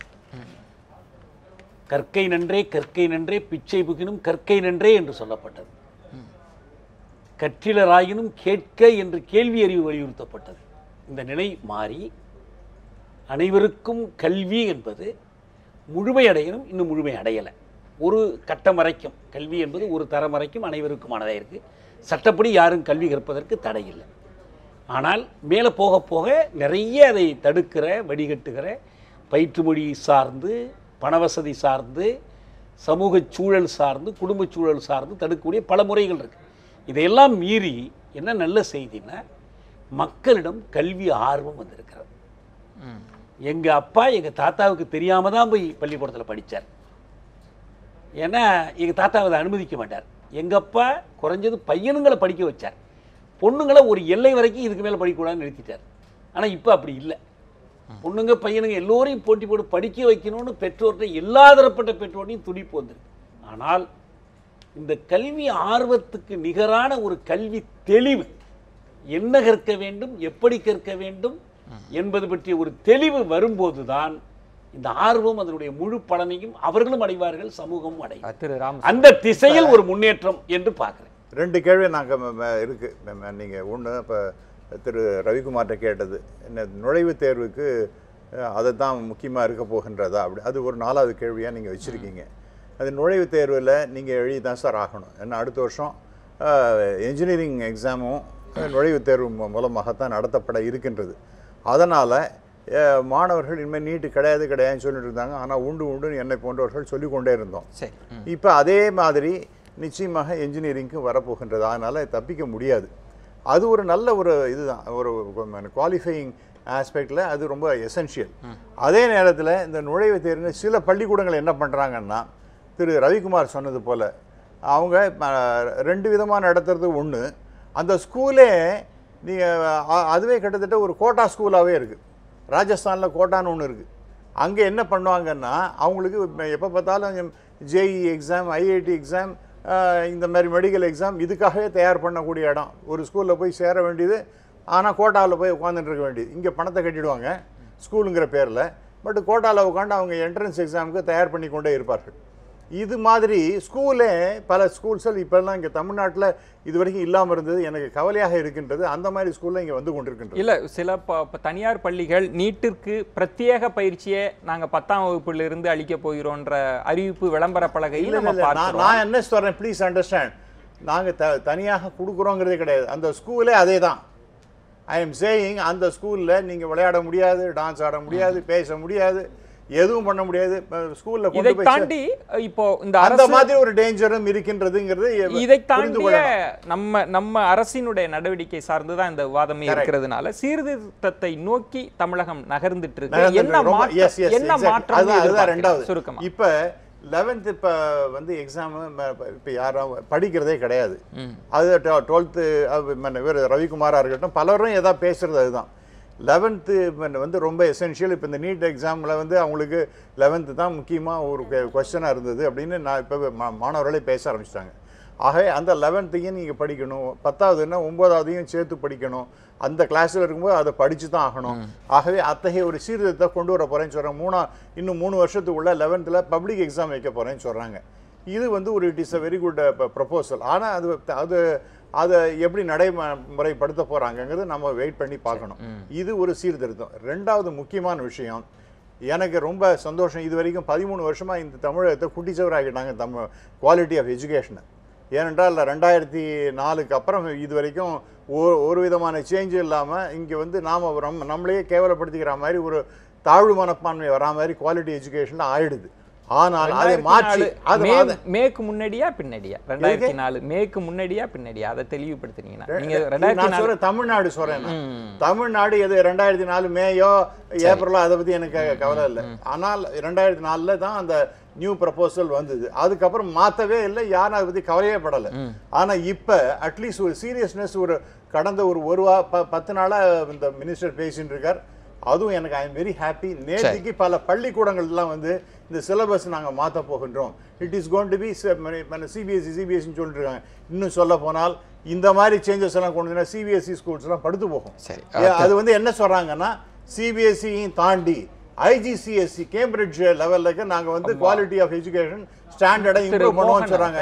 It is a very good ஒரே ஒரு செகண்ட். அதில் என்ன சொல்றாங்கன்னா நேற்றுக்கே ஒரு சர்க்குலர் பல ஸ்கூலுக்கு வந்திருக்கு, நீங்க இந்த சிலபஸ் ஃபார்மேஷன் கமிட்டியில வரீங்களா அப்படின்னு சொல்லிட்டு கேட்க ஆரம்பிச்சிருக்காங்க. I am very happy about இதை ஒரு சீரியஸா பண்ணாங்க, ரொம்ப நல்லது அப்படின்றது தான் எல்லோருடைய பார்வையாகவும் இருக்கிறது. நீங்க இன்னும் இதுல சீர்திருத்தங்கள் செய்யப்பட வேண்டியதுன்னு எதை நினைக்கிறீங்க? தேர்வு முறை இன்னும் மாற்றப்பட வேண்டும். ஆசிரியர்களுடைய பயிற்சி முறை சிறிது மாற்றப்பட வேண்டும். குறிப்பாக ஆசிரியர்களுக்கு வந்து இன்றைக்கு நாங்கள் பல இடங்கள் நம்ம பேசுவது காரணம்னு சொன்னால் பிஎட் எஜுகேஷன் சிஸ்டமே இன்னும் கொஞ்சம் மாறணும். தரமான ஆசிரியர்கள் தேவை. ஆசிரியர் என்று சொன்னால் ஒரு பெருமைப்படக்கூடிய சமுதாயத்தை மாற்றம் செய்யக்கூடிய மிகப்பெரிய பொறுப்பு இருக்கிறது. அது இன்னும் அவசியம் நம்முடைய தமிழ்நாடு அரசாங்கமானது. ஏன்னா ஜென்ரேட்டர்னு சொல்கிறோம், ஜென்ரேட்டர் கரண்ட் ப்ரொடியூஸ் பண்ணுறது யாருன்னா ஆசிரியர் தான். அந்த ஆசிரியருடைய பயிற்சி முறை, அந்த ஆசிரியருடைய விஷன் சொல்லலாம், அவங்களுடைய கற்பனையானது ஏதோ ஒரு பள்ளிக்கூடம் வந்தோம் ஏபிசிடி சொல்லி கொடுத்தோம் அப்படின்றது இல்லாமல் இது சொன்னது போல் பலவிதமான சமுதாய மாற்றங்கள் பொறுப்புகள் ஆசிரியர்களுக்கு. அதே சமயத்தில் ஆசிரியர்களுக்கான சினிமா துறையாக இருக்கட்டும் மற்ற துறையாக இருக்கட்டும் ஆசிரியர்களுக்கு ஒரு பெருமைப்படக்கூடிய அளவுக்கு கொடுக்கணுமே தவிர ஆசிரியர்களை கேவலப்படுத்தக்கூடியது வரக்கூடாது. நம்பர் 1. அதே மாதிரி ஆசிரியர்களுக்கு இன்னும் அதிகமான சம்பளம் கொடுக்கணும், அவங்களுக்கு அதிகமான முக்கியத்துவம் கொடுத்தோன்னு சொன்னால் அரசாங்கம் வந்து இப்போ சிறப்பு ஆசிரியர்கள் கொடுக்குறாங்க. பட் அதை இன்னும் நல்ல முறையில் மாவட்ட அளவில் மாநில அளவில் ஈவன் கிராம அளவில் கூட அந்த சிறந்த ஆசிரியர்கள் நாம் நிச்சயமாக அவர்களுக்கு அரசு பள்ளியாக இருக்கட்டும் தனியார் பள்ளியாக இருக்கட்டும் அந்த ஆசிரியர்களுக்கு ஒரு உதாரணமாக வரக்கூடிய அந்த பயிற்சி அவசியம் தேவை. திரு ரவிக்குமார், சுருக்கமாக உங்களுடைய இறுதி பார்வையாக இது மாதிரியான காஸ் அண்ட் எஃபெக்ட் தான் என்ன விளைவுகளை தரப்போகிறது இந்த சமூகத்திற்கு என்பதுதான் பெரிய கேள்வியாக இருக்கும். இந்த மாதிரியான சீர்திருத்த நடவடிக்கைகள் உங்களுடைய விஷனரி பார்வையில் இப்போ பள்ளி கல்வித்துறை அவங்க மேற்கொள்ளக்கூடிய நடவடிக்கைகள்லாம் என்ன விளைவுகளை ஏற்படுத்தும் அடுத்த 10 ஆண்டுக்கு அடுத்த 20 ஆண்டுகளுக்குன்னு மதிப்பிடுறீங்க? தமிழ்நாட்டை பொறுத்த அளவில் நம்ம வந்து குவான்டிடேட்டிவாக ஒரு எண்ணிக்கை அடிப்படையில் கல்வியை பரவலாக்கி இருக்கிறோம் ஓரளவுக்கு ஒப்பீட்டளவில். ஆனால் அதனுடைய தரம்ங்கிற இடத்துல இப்போ வந்து குவாலிட்டேட்டிவாக நம்ம வந்து அதை மேம்படுத்த வேண்டிய தேவை இருக்குது. அதற்கு இது ஒரு துவக்கமாக இருக்கணும். திரு மோகன் அவர்கள் சொன்னது போல் ஆசிரியர்கள்ங்கிறது வந்து ரொம்ப முக்கியம். நீங்கள் வந்து பாடத்திட்டத்தை சிபிஎஸ்சிக்கு மேலே ஐசிஎஸ்சி மேலே எப்படி வேணாலும் கொண்டாலும் அந்த பாடங்களை நடத்தக்கூடிய திறன் பெற்றவர்களாக இன்றைக்கு ஆசிரியர்கள் இருக்கிறார்களா அப்படிங்கிறது ஒரு முக்கியமான கேள்வி. ஏன்னா இந்த சமச்சீர் உருவாக்கினப்போ கூட அதனுடைய தரத்தை வந்து குறைச்சதில் ஆசிரியர்களுக்கு முக்கியமான பங்கு இருக்குது. இது வந்து மாணவர்களுக்கு புரியாதுன்னு சொல்லி அவங்க தான் அதை வந்து அந்த ஸ்டாண்டர்டை குறைச்சாங்க. அது மாதிரி இப்போவும் ஆகிடக்கூடாது. எனவே ஆசிரியர்கள் தரமானவர்களாக இருந்தால்தான் அவங்கள வந்து ட்ரெயின் பண்ண வேண்டியது ரொம்ப ரொம்ப முக்கியம். இதில் ஒரு ரொம்ப முக்கியமான ஒரு பிரச்சனையை நான் சுட்டிக்காட்ட விரும்புகிறேன். இன்றைக்கி அறிவியல் கணிதம் வந்து பயிற்றுவிக்கிற பெரும்பாலான ஆசிரியர்கள் தொலைநிலை கல்வியில் அந்த முதுகுநிலை பட்டங்களை பெற்றவர்கள், பிஜி வந்து கரஸ்பாண்டன்ஸில் முடித்தவர்களாக இருக்கிறார்கள். அவர்கள் தான் இன்றைக்கி சயின்ஸை நடத்துகிறாங்க ஸ்கூலில், அவங்களே தலைமை ஆசிரியர்களாக வர்றாங்க. இந்த நிலை இருக்கிற வரைக்கும் நம்முடைய அறிவியல் கல்விங்கிறதும் அதே மாதிரி இப்போ கணிதம் பயிற்சிங்கிறதும் இந்த மாணவர்களுக்கு சரியாக கொடுக்க முடியாது. இதற்கு வந்து அரசு ஏதாவது ஒரு நடவடிக்கை எடுக்கணும். தொலைநிலை கல்வியில் வந்து பயின்றவர்களை அந்த மேல்நிலை கல்வி பாடங்களை கையாள்வதை அவர்களை தடுக்க வேண்டும். ரெகுலர் ஸ்ட்ரீமில் வர்றவங்களுக்கு தான் அந்த வந்து அவங்கள அனுமதிக்கணும். அப்படி ஏதாவது நடவடிக்கை எடுத்தால் தான் இந்த மாதிரியான இதை வந்து குவாலிட்டேட்டிவ் சேஞ்சஸை நம்ம உருவாக்க முடியும். டீச்சர் ட்ரைனிங்கில் டீச்சர்களோட தரம் உயர்த்துவதிலையும் அரசு வந்து முக்கிய கவனம் எடுக்கணும். இன்னொரு புள்ளியில் நம்ம பேச வேண்டிய விவாதம், அதை விரிவாகவே பேசலாம். கல்வியல் தளத்தில் ரொம்ப ஆழமான பார்வைகளை முன் வச்சிங்க. நால்வருக்கும் என்னுடைய நெஞ்சம் நிறைந்த நன்றிகளை தெரிவித்துக் கொள்கிறேன். திரு ரவிக்குமார் அவர்களுக்கும் என்னுடைய நெஞ்சம் நிறைந்த நன்றியை தெரிவித்துக் கொள்கிறேன். ஒரு மாணவர்களுக்கான மன அழுத்தத்தை குறைத்திருக்கிறது இனி ரேங்க் பட்டியல் இல்லை என்கிற அரசினுடைய முடிவு என்கிற விதத்தில் எல்லா கல்வியாளர்களும் இந்த முடிவை வரவேற்கிறார்கள். இனி போட்டி இருக்காது. ஒரு உண்மையான கல்விக்கான நோக்கம் என்பது போட்டியை உருவாக்குவதல்ல, சமூகத்தை பற்றிய புரிதலை உருவாக்குவதுதான். அந்த விதத்தில் இந்த மாதிரியான சீர்திருத்த நடவடிக்கைகள் தேவை என்கிற அளவில் கல்வியாளர்கள் தங்களுடைய கருத்துக்களை முன்வைக்கிறார்கள். மற்றொரு ஆழமான தலைப்போடு சந்திக்கிறேன். நன்றி, வணக்கம், நள்ளிரவாக. நன்றி.